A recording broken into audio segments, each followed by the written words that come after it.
Tout le monde est suivi, Michaud pour le blog Manchette Best Buy, j'espère que vous allez bien. Aujourd'hui, je vous parle des casques stéréo de jeu de PDP Gaming. Il s'agit des Devils 50.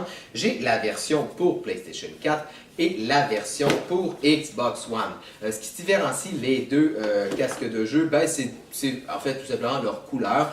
Celui-ci est bleu, ce qui rappelle la PlayStation 4, alors que celui-ci a des touches de vert, ce qui rappelle la Xbox One. Sinon, le fonctionnement des deux casques d'écoute est sensiblement le même. Ce sont des casques d'écoute filaires, donc vous avez un fil qui demeure quand même assez court, mais c'est pas trop grave car celui-ci ne se connecte pas dans votre télévision ni dans votre cinéma maison, mais bien dans le port audio de 3.5 mm de votre manette. Donc ici pour la PlayStation, vous connectez, pour la PlayStation 4, vous connectez dans le bas ici, et pour la Xbox One, ben, vous avez juste à le connecter ici, et c'est pas plus compliqué que ça. Peut-être si vous avez une ancienne manette pour la Xbox One, vous aurez besoin d'un adaptateur, mais sinon, c'est vraiment très simple. Le casque, qu'est-ce qu'il peut faire? Ben, il peut faire deux choses principalement. Il peut vous permettre de parler à vos collègues durant vos séances de jeu multijoueur grâce à son micro à suppression de bruit. Et il peut vous permettre d'entendre aussi vos jeux grâce à ses diagrammes puissants de 55 mm haute définition.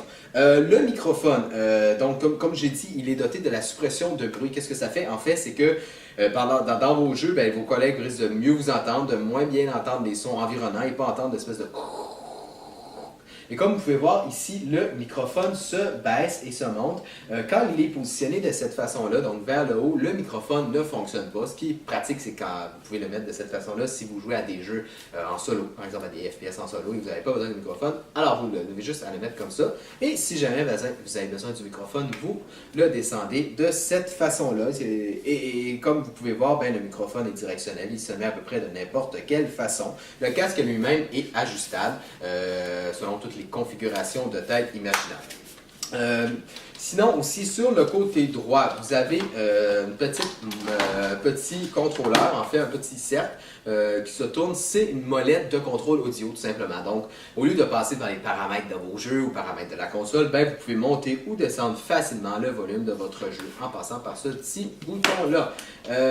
Donc en plus de vous permettre de parler à vos collègues, ben, vous pouvez entendre le son de vos jeux. Le son est bien restitué. Vous avez des diagrammes puissants de 50 mm haute définition. Donc, le son est très bien restitué. Vous entendez même des petits détails que peut-être que vous n'entendrez pas sur les haut-parleurs de votre téléviseur.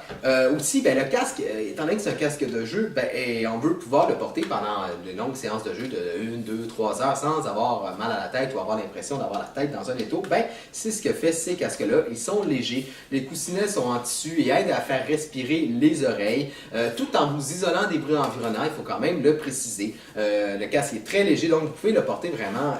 Personnellement, j'ai pu le porter pendant toute une soirée sans, même à un moment donné, j'avais presque oublié que je l'avais sur la tête, ce qui n'arrive pas avec tous les casques, donc j'ai été vraiment très impressionné de ce côté-là. Alors voilà, c'est ce qui conclut cette vidéo. Et puis ben, comme toujours, si vous avez besoin de renseignements supplémentaires, je vous invite à lire ma critique complète sur le blog Manchette Best Buy. C'était Philippe Michaud, je vous dis à la prochaine!